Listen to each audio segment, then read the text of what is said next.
وادی رضا کی کوہ ہمالا رضا کا گئے اور جس سمت دیکھیے وہ علاقہ رضا کا گئے. بسم اللہ الرحمن الرحیم. الحمد للہ رب العالمین والصلاة والسلام علی سید المرسلین وعلی آلہ واصحابہ اجمعین. اما بعد فاعوذ باللہ من الشیطان الرجیم. بسم اللہ الرحمن الرحیم. انا انزلناہ فی لیلۃ القدر صدق اللہ العظیم وبلغنا رسولہ النبی الامیر الکریم ونحن علی ذلک لمن الشاہدین والشاکرین والحمد للہ رب العالمین. معزز سامعین، نوجوان دوستوں، عزیز بچوں، آئیے پہلے مورات مل کر آقائے دو جہاں، شہنشاہ کون و مکان، رحمت عالم روحی فدا صلی اللہ علیہ وسلم کی بارگاہ ناز میں ہدیہ درود و سلام پیش کر لیں. اللہم صلی علی سیدنا و نبینا مولانا محمد کما تحب ترضا بان تصلی علیہ صلاۃ و سلام علیک یا رسول اللہ صلی اللہ تعالی علیہ وآلہ وسلم. معزز سامعین، رمضان مبارک کا عشر مغفرت ختم ہونے جا رہا ہے اور جلد ہی عشر نجات شروع ہونے والا ہے. آئیے بارگاہ رب العالمین میں دعا کریں مولا کریم اپنے حبیب کے صدقے میں ہم سب کی، ہم سب کے اہل و عیال کی بخشش فرما دے اور ہم سب کو جنت الفردوس میں جگہ عطا فرما. معزز سامعین، گزشتہ جمعوں میں نماز، روزے، زکوٰۃ کے فضائل سے متعلق اور اس کے احکام آپ سماعت فرما چکے ہیں. آج کے مختصر سے وقت میں زکوٰۃ کے چند ضروری مسائل اور شب قدر کی عظمتوں سے متعلق تھوڑی دیر گفتگو ہوگی. اس ہفتے میں ہمارے بہت سارے مسلمان بھائی جو پراپرٹی ڈیلر ہیں، زمینیں خریدتے ہیں، کمپلیکس تیار کرتے ہیں اور قسطوں میں مکانوں کو بیچتے ہیں، انہوں نے پریشانی کا اظہار کرتے ہوئے پوچھا ہے کہ ہم نے زمین خریدی، پھر ہم نے نقشہ تیار کیا، پھر ہم نے اعلان کیا کہ اتنے گز زمین پر ہم یہ بلڈنگ بنائیں گے، اتنی محل ہوگی. جو لوگ بلڈنگ میں اپنے کمروں کو بک کرانا چاہے وہ 10 لاکھ یا 20 لاکھ یا 50 لاکھ روپے پر پہلے سے بک کرا لیں. تو ہم نے زمین بھی خریدا، تعمیر بھی کی اور تعمیر کے بعد قسطوں پر ہم نے اپنے بلڈنگوں میں کمروں کو بک کیا. تو ہم لوگ زکوٰۃ کیسے ادا کریں؟ اس لیے یہ مسئلہ بڑی تفصیل طلب ہے، بہت غور سے آپ حضرات سماعت فرمائیں. جب کسی زمین کو تجارت کی غرض سے خریدا جاتا ہے، اپنی ضرورت کی غرض سے نہیں. ایک صورت تو یہ ہے کہ آپ نے کوئی زمین اس لیے خریدا کہ آپ اپنے لیے مکان بنائیں گے یا اپنے بچوں کے لیے مکان کی تعمیر کریں گے. یہ زمین آپ کے حاجت اصلی میں داخل ہے، وہ خواہ کتنی ہی قیمتی کیوں نہ ہو، اس پر زکوٰۃ نہیں ہے.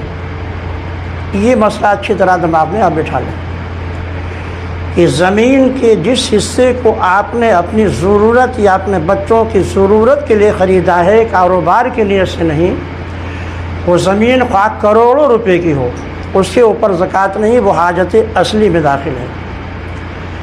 لیکن جو پراپرٹی ڈیلرز ہوتے ہیں، ظاہر ہے وہ زمین خریدتے ہیں تو ان کا مقصد تجارت ہوتا ہے. کبھی زمین ہی کی پلاٹنگ کر دیتے ہیں اور اس طرح زمین کو بیچ دیتے ہیں۔ یہ صورت تو بہت آسان ہے۔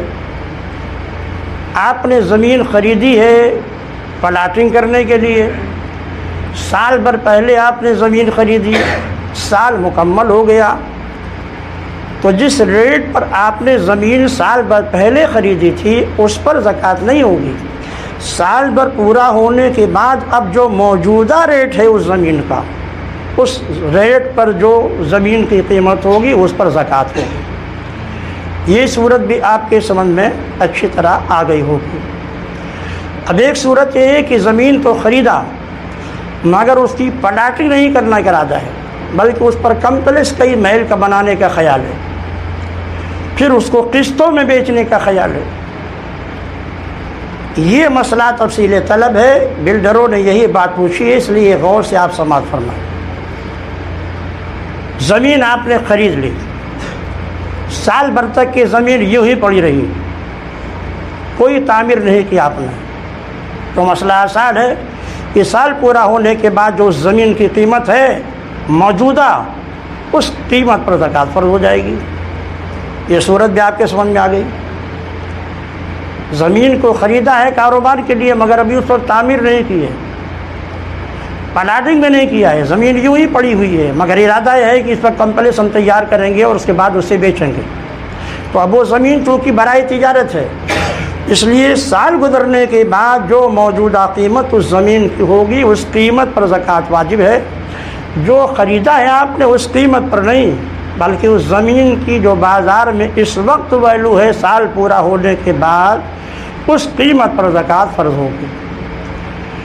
دوسری صورت ہے کہ آپ نے زمین خریدی، کمروں کے نقشے تیار کیے، آپ نے اعلان کر دیا، کمرے لوگ بک کرانے لگے، لوگوں نے پیسہ بھی جمع کرنا شروع کر دیا، آپ نے تعمیر کے کام کا بھی آغاز کر دیا اور اس پر تعمیر بھی آپ کرنے لگے،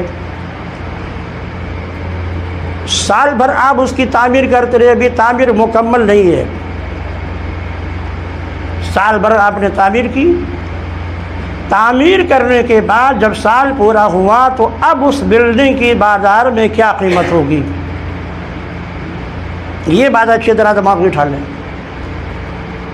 آپ نے تعمیر کی اور تعمیر نامکمل ہے، تو اس وقت اب اس تعمیر کے ساتھ اس کی کیا قیمت بازار میں ہوگی، اس نامکمل تعمیر کی جو قیمت بازار میں ہوگی اسی موجودہ قیمت پر زکوٰۃ فرض ہوگی۔ اب تیسری صورت یہ ہے کہ تعمیر مکمل ہو گئی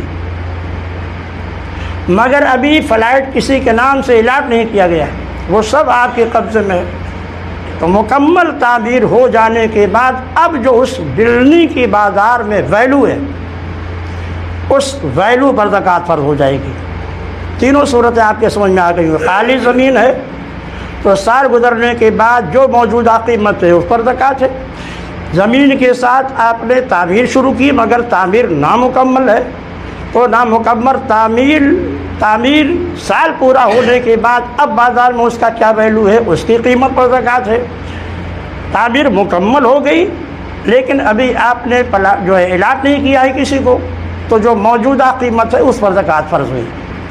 اب آپ نے کمرے الاٹ کرنا شروع کر دیے، سارے کمرے آپ نے الاٹ کر دیے، سارے کمرے بک گئے، اب جو پیسہ آپ کے پاس آیا اب وہ آپ کا انکم ہے، لہذا اس پر زکوٰۃ ہوگی۔ اب اس تعمیر کی زکوٰۃ آپ پر نہیں ہے کیونکہ وہ تعمیر آپ کی نہیں رہی بلکہ لوگوں نے مختلف قسطوں میں خرید لیا، وہ اس کو مالک بن گئے، تو اب ان پر بھی زکوٰۃ نہیں کہ انہوں نے اپنی ضروریات زندگی کے لیے مکان خریدا ہے، اور آپ پر بھی زکوٰۃ نہیں کیونکہ آپ نے جب سارے فلیٹ کے تمام کمروں کو بیچ دیا تو اب اس پر آپ کی ملکیت برائے تجارت نہیں رہے گی۔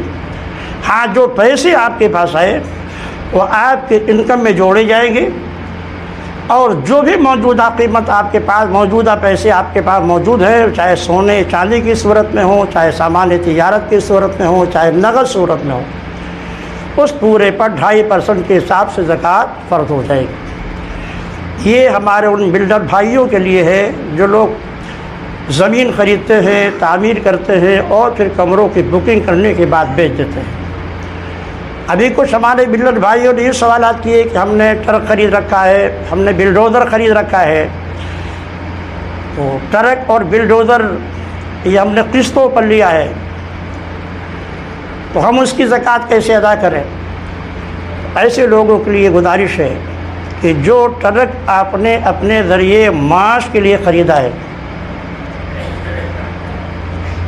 اس سے جو کرایہ آئے گا، جو بلڈوزر آپ نے اپنے ذریعے معاش کے لیے خریدا ہے، اس سے جو کرایہ آئے گا، اس کرائے کو آپ جوڑ لیجیے، اور سال بھر میں آپ کو ٹرک اور بلڈوزر کی جو قسطیں گورنمنٹ کو جمع کرنا ہے وہ نکال دیجیے۔ جو انکم آپ کو ہوا ٹرک سے، بلڈوزر سے، بلڈوزر اور ٹرک کی قیمت پر زکوٰۃ نہیں، کیونکہ اسے آپ نے برائے تجارت نہیں خریدا ہے، برائے ذریعے معاش خریدا ہے، وہ آپ کا ذریعے معاش ہے۔ یا ٹرک کی قیمت پر زکوٰۃ نہیں، بلڈوزر کی قیمت پر زکوٰۃ نہیں، ہاں اس کے ذریعے سے جو آپ کمائیں گے، اور بھی آپ کی قسطیں بھی باقی ہے، تو سال بھر میں آپ کو ٹرک کی کتنی قسطیں جمع کرنی ہے، بلڈوزر کی کتنی قسطیں جمع کرنی ہے، وہ ساری قسطیں نکال دیجیے۔ اس کے بعد جو آپ کا انکم بچا، اس پر 2.5% کے حساب سے آپ زکوٰۃ نکال دیں۔ یہ تفصیل ہے ان تمام لوگوں کے لیے۔ ایک بڑا اہم سوال شب قدر کے تعلق سے یہ آیا، شب قدر کو ہم کس حساب سے ڈھونڈیں، کیسے ڈھونڈیں؟ کیا ہم سعودی عربیہ کی حکومت اور وہاں کے مملکت کے 27 کا اعتبار کریں، یا ہم جس ملک میں رہتے ہیں اس کا اعتبار کریں؟ دنیا کو اللہ تعالیٰ نے اس طرح بنایا ہے کہ نہ ہر جگہ کا دن ایک ہے، نہ ہر جگہ کی رات ایک ہے۔ دنیا کا نقشہ ہی اس کی تخلیقی ایسی ہے۔ اس لیے اس تعلق سے جیسے آپ جس ملک میں رہتے ہیں، اس ملک کے اوقات کے اعتبار سے آپ نماز کے وقت کا تعین کرتے ہیں، دوسرے ملک کے اعتبار سے نہیں۔ آپ ہندوستان میں رہتے ہیں تو ظہر کے وقت میں ہندوستان کے وقت کا لحاظ ہوگا، امریکہ کے وقت کا لحاظ نہیں ہوگا۔ تو جس طرح نماز کے اوقات میں آپ جس ملک میں رہتے ہیں اسی ملک کے حساب سے نماز کے اوقات کا تعین کرتے ہیں، اسی طرح روزے کے تعلق سے بھی حکم یہی ہے کہ آپ جس ملک میں رہتے ہیں اسی ملک کے اعتبار سے چاند دیکھنے کے بعد رمضان شروع ہوگا، اور چاند دیکھنے کے بعد رمضان ختم ہوگا۔ تو جس ملک میں آپ رہتے ہیں اعتبار اسی ملک کا ہے، لہذا سعودیہ کے 27 کا اعتبار نہیں ہوگا۔ آپ ہندوستان میں رہتے ہیں تو ہندوستان کے اعتبار سے 27 بھی شک کا اعتبار ہوگا۔ اسی لیے اگر کوئی سعودیہ سے عید کی نماز پڑھ کر کے چلے اور ہندوستان میں پہنچے تو 30 رمضان ہو، اس نے وہاں نماز پڑھ لی ہے سعودیہ میں، اپنا روزہ بھی مکمل کر لیا ہے، باقی فلائٹ کے ذریعے ہندوستان پہنچا تو یہاں 30واں رمضان ہے، تب شریعت اسے حکم دیتی ہے کہ یہاں کا اعتبار ہوگا لہذا روزہ رکھو، وہ سعودیہ کا اعتبار نہیں ہوگا۔ قرآن کہتا ہے من شہد منکم الشہر فلیصم، جو ماہ رمضان پائے اسے روزہ رکھے۔ آپ جب اس ملک میں آ گئے تب مسلمانوں کے موافقت میں آپ پر بھی یہی حکم ہے کہ آپ روزہ اس دن رکھیے۔ تو اعتبار اس ملک کا ہوتا ہے جس ملک میں آپ تشریف فرما ہیں، لہذا شب قدر کی تلاش میں بھی اعتبار اسی ملک کا ہوگا جس ملک میں آپ رہتے ہیں۔ اب شب قدر کی تعلق سے آقا کائنات صلی اللہ تعالیٰ علیہ وسلم نے پہلے تو قرآن کے نزول کی تاریخ آپ یاد رکھ لیں۔ پروردگار عالم نے اپنے کلام الہی کو، جسے ہم اور آپ قرآن کریم کہتے ہیں، سب سے پہلے اللہ تبارک و تعالیٰ نے اس کے حروف کو لوح محفوظ پر نقش فرما دیا۔ لوح محفوظ پر، جس کے بارے میں قرآن کہتا ہے ولا رتب ولا یابس الا فی کتاب مبین، سب کچھ لوح محفوظ میں لکھا ہوا ہے۔ تو قرآن کریم کے جو حروف ہیں وہ سب سے پہلے منقوش ہوئے لوح محفوظ پر، پھر جناب جبریل علیہ السلام کو حکم ہوا انہوں نے لوح محفوظ سے قرآن کریم کو یاد کیا اور 27ویں شب لیلۃ القدر میں لے کر کے آسمان دنیا پر، جس کو ہم اور آپ پہلا آسمان کہتے ہیں، اسی کو آسمان دنیا کہا جاتا ہے کیونکہ دنیا فانی سے زیادہ قریب ہے، چاہے آسمان اول کہیے چاہے آسمان دنیا کہیے۔ پورا قرآن حضرت جبریل علیہ السلام لوح محفوظ سے یاد کر کے آسمان دنیا پہ تشریف لائے۔ آسمان دنیا میں ایک مقام ہے، مقام بیت العزت۔ مقام بیت العزت میں انہوں نے پورے قرآن کو فرشتوں کے ذریعے لکھوایا، اور لکھوانے کے بعد بیت العزت کے مقام پر قرآن کو رکھ دیا گیا۔ اسی نزول کا اعتبار کرتے ہوئے، اور یہ 27ویں شب کو ہوا، شب قدر میں ہوا، جس کو قرآن کہتا ہے انا انزلناہ فی لیلۃ القدر، ہم نے قرآن کو لیلۃ القدر یعنی شب قدر میں نازل کیا۔ یہ مکمل قرآن کا جو نزول ہے لوح محفوظ سے سمائے دنیا پر، یہ ہوا لیلۃ القدر میں۔ مکمل قرآن لایا گیا، لکھوایا گیا اور بیت العزت کے مقام پہ رکھ دیا گیا۔ پھر وہاں سے اس دنیا میں آقا کائنات صلی اللہ علیہ وسلم پر 23 سال کے عرصے میں تدریجاً تھوڑا تھوڑا قرآن نازل ہوتا رہا۔ عربی میں انزال کا جو لفظ ہے، اس کی خصوصیت ہے ایک بارگی قرآن اتار دینا، چونکہ لوح محفوظ سے آسمان دنیا پر قرآن ایک بارگی لا کر کے رکھا گیا، اس لیے اس کا اعتبار کرتے ہوئے یہاں کہا گیا انا انزلناہ فی لیلۃ القدر، ہم نے اسے لیلۃ القدر میں نازل کیا۔ اور وہاں آسمان دنیا سے لے کر حضور اقدس صلی اللہ علیہ وسلم کی ذات کریم پر، آپ کے قلب پر جو الہام ہوا، القاء ہوا، وہ 23 سال کے عرصے میں ہے، دھیرے دھیرے حسب ضرورت۔ اس کا جب اعتبار ہوتا ہے تو قرآن نے اس کو نزلہ سے تعبیر کیا ہے، کہیں تنزیل من رب العالمین سے تعبیر کیا ہے۔ باب تفعیل کی خصوصیت ہوتی ہے تدریج اور آہستہ آہستہ کسی چیز کو کرنا۔ تو اب چونکہ وہاں سے لے کر کے حضور صلی اللہ علیہ وسلم کی ذات کریم پر 23 سال کے عرصے میں نازل ہوا، اس نزول کا جب اعتبار کیا جاتا ہے تو قرآن نے کہیں نزلہ کہا، کہیں تنزیل من رب العالمین فرمایا۔ اور جب اس نزول کا اعتبار ہوتا ہے جو لوح محفوظ سے لے کر سمائے دنیا پر ہے، تو اسے انا انزلناہ سے تعبیر کیا جاتا ہے۔ اللہ کے نبی صلی اللہ علیہ وسلم بزم صحابہ میں تشریف فرما تھے۔ گفتگو چل رہی تھی ایک ایسے عابد و زاہد کی جن کا نام شمعون تھا، بہت بڑے عابد و زاہد تھے، روزہ رکھ کر کے خدا کی راہ میں جہاد کرتے تھے۔ 1000 سال تک، 1000 مہینے تک، سال نہیں، 1000 مہینے تک اللہ کی راہ میں وہ جہاد فرماتے رہے۔ ان کے بارے میں آیا ہے کہ اتنے بڑے مجاہد تھے کہ کبھی ان کے گھوڑے کے نمدے کا پسینہ نہیں سوکھا۔ رات میں عبادت، دن میں جہاد۔ صحابہ کے سامنے حضرت شمعون کا جب تذکرہ ہوا تو صحابہ کرام نے اظہار تعجب فرمایا۔ پہلی امتوں میں اتنی بڑی بڑی عمریں لوگوں کی ہوتی تھی، اتنے بڑے بڑے کارنامے انجام دے دیا کرتے تھے، یا رسول اللہ ہم سب کی عمریں تو بہت کم ہیں، کیا ہم میں سے کوئی ایسا شخص ہے جو اس عابد و زاہد کے ثواب و اجر کو پالے؟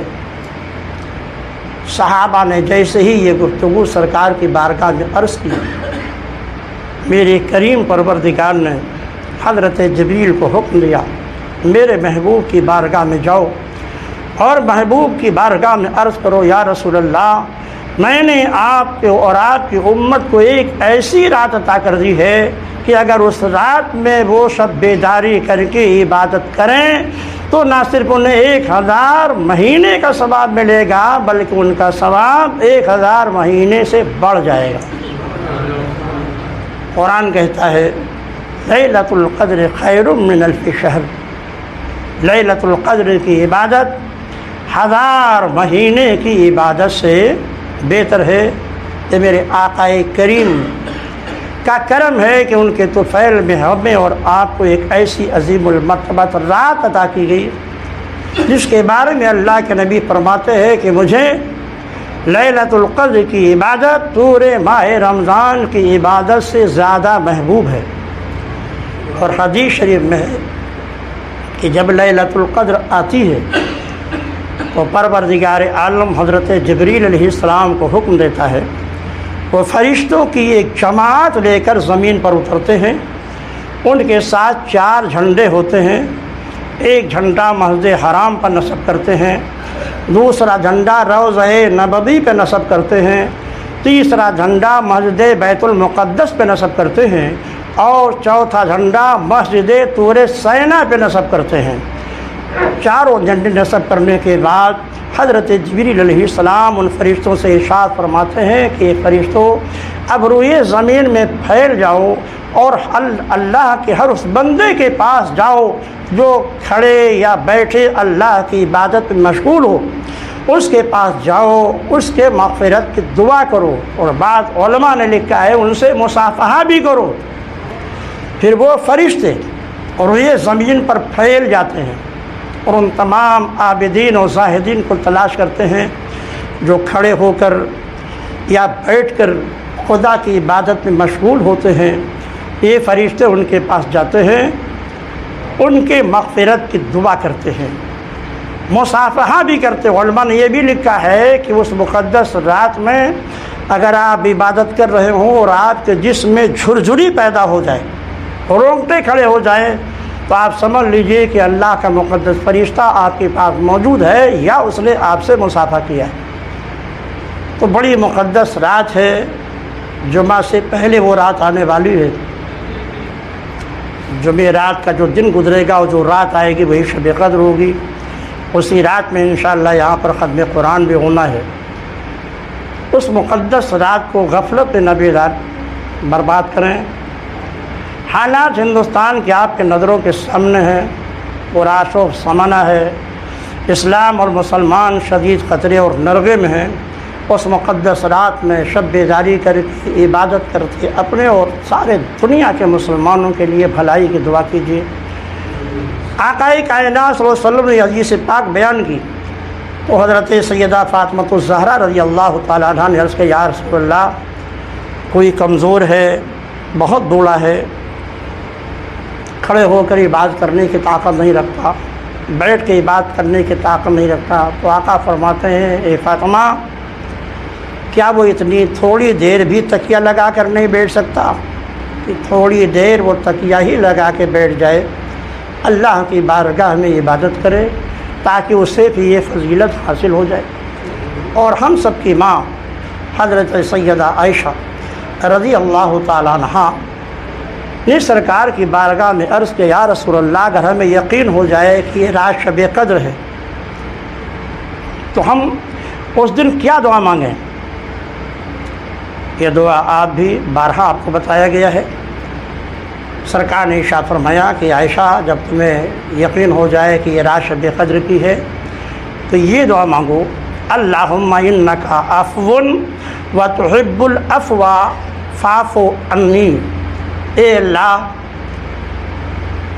تو معاف فرمانے والا ہے، معافی کو پسند کرتا ہے، ہم سب کو معاف فرما دے۔ عربی میں دعا مانگنا ہے تو اللہم انک عفو وتحب العفو فاعف عنی۔ جمع کا صیغہ استعمال کرنا ہے تو اللہم انک عفو تحب العفو فاعف عنا، یعنی آپ گھر میں اگر شب بیداری کر رہے ہیں، اپنے بیوی بچوں کو بھی شریک کرنا چاہتے ہیں دعا میں تو فاعف عنا کہیے۔ تنہا آپ مانگ رہے ہیں تو فاعف عنی کہیے، جس کا ترجمہ اردو میں ہے، اے اللہ، تو معاف فرمانے والا ہے، معافی کو پسند کرتا ہے تو مجھے بھی معاف فرما دے۔ علماء کرام نے شب قدر کی پہچان بتائی ہے۔ یہ مسئلہ بھی آپ سمجھ لیجئے کہ سرکار نے رمضان کے عشر اول میں اعتکاف فرمایا۔ 10 دن جب پورا ہو گیا تو جبریل علیہ السلام حاضر بھی، عرض کیا، یا رسول اللہ، جس رات کی تلاش ہے وہ اور آگے ہے، تو سرکار نے پھر عشر اوسط میں بھی اعتکاف فرمایا۔ اور جب 20 تاریخ ہو گئی تو حضرت جبریل حاضر کہ یا رسول اللہ جس کی آپ تلاش کر رہے وہ اور آگے ہے۔ اسی لیے علماء محققین نے کہتے ہیں کہ عشر اخیرہ کی طاق راتوں میں شب قدر منتقل ہوتی رہتی ہے، کبھی 21، کبھی 23، کبھی 25، کبھی 27، کبھی 29۔ اس لیے جو لوگ اعتکاف میں بیٹھتے ہیں ان کے لیے شب قدر کا پا لینا یقینی ہو جاتا ہے۔ مگر ایک دوسری حدیث پاک ہے، اس لیے ان 21، 23، 25، 27 اور 21، 23، 25، 27، 29 کو چھوٹی شب قدر کہا جاتا ہے ان راتوں کو۔ لیکن حضرت سیدنا فاروق اعظم رضی اللہ تعالیٰ عنہ، حضرت عبداللہ بن عمر رضی اللہ تعالیٰ عنہ، صحابہ میں حضرت عبداللہ بن عباس رضی اللہ تعالیٰ عنہ، حضرت ابی بن کعب رضی اللہ تعالیٰ عنہ، حضرت سیدنا عثمان غنی رضی اللہ تعالیٰ عنہ، ان صحابہ کا مسلک یہ تھا کہ 27ویں شب کو شب قدر ہوتی ہے۔ بزرگوں میں سرکار غوث اعظم رضی اللہ تعالیٰ عنہ کا یہی مسلک تھا کہ ماہ رمضان کی 27ویں شب کو شب قدر ہوتی ہے۔ اماموں میں سیدنا امام اعظم ابو حنیفہ رحمۃ اللہ علیہ کا یہ مسلک تھا، جیسا کہ ایک صریح حدیث میں بھی آیا ہے کہ شب قدر کو لیلۃ السابع والعشرین یعنی رمضان کی 27ویں رات میں تلاش کرو، اس لیے اس کو بڑی شب قدر کہا جاتا ہے۔ اس کی علامتیں بتائی گئی ہیں، اس کی علامتوں میں سے ایک علامت یہ بتائی گئی ہے کہ اگر رمضان کے عشر اخیرہ کے طاق راتوں میں بارش ہو تو یہ بھی اس بات کی پہچان ہے کہ یہ رات شب قدر ہے۔ دوسری علامت یہ بتائی گئی ہے کہ شب قدر کی جو لیلۃ القدر جو آئے گی وہ رات معتدل ہوگی، نہ بہت گرم نہ بہت سرد، معتدل ہوگی، میانہ ہوگی۔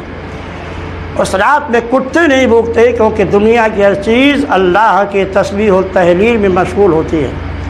صبح کے بعد جب سورج نکلتا ہے تو اس میں وہ تیزی اور گرمی نہیں ہوتی ہے جو عام دنوں میں نکلنے کے وقت ہوتی ہے، کیونکہ شب قدر میں پروردگار عالم آسمان اول پر تجلی اجلال فرماتا ہے، اس کی روشنی کے سامنے سورج کی روشنی مان پڑ جاتی ہے۔ بہت سارے مشائخ اور بزرگوں نے دیکھا کہ شب قدر میں دنیا کی ہر چیز یہاں تک کہ درخت بھی خدا کے بارگاہ میں سجدہ ریز ہوتے ہیں۔ حضرت عثمان غنی رضی اللہ تعالیٰ عنہ کے غلام قنبر تھے، وہ ہمیشہ تجارت کے غرض سے سمندری سفر کرتے رہتے تھے۔ تو حضرت عثمان غنی نے ان سے پوچھا کہ تم نے تو ہمیشہ سفر کیا ہے سمندر کا، یہ بتاؤ کوئی تعجب خیز بات بھی تم نے دیکھی ہے؟ انہوں نے کہا حضور سال میں ایک ایسی رات آتی ہے جب سمندر کا پانی میٹھا ہو جاتا ہے۔ آپ نے ارشاد فرمایا اچھا، اب جب وہ رات آئے تو مجھ کو بتانا۔ چنانچہ آئندہ سال جب ماہ رمضان کی 27ویں شب آئی تو انہوں نے اطلاع دی کہ حضور آج کی رات سمندر کا پانی میٹھا ہو گیا ہے۔ ایک علامت یہ بھی ہے۔ بارگاہ رب العالمین دعا کریں کہ پروردگار عالم اس مقدس رات کی عظمتوں کا احترام کرنے کی ہمیں توفیق عطا فرمائے اور اپنے محبوب کے صدقے میں اسلام اور مسلمانوں کو سرفرازی و سربلندی عطا فرمائے۔ انشاءاللہ آئندہ جمعہ کو عید الفطر اور فطرہ کے مسائل کے تعلق سے گفتگو ہوگی۔ ان حضرات کی سنتیں باقی ادا فرما لیں۔ السلام علیکم ورحمۃ اللہ۔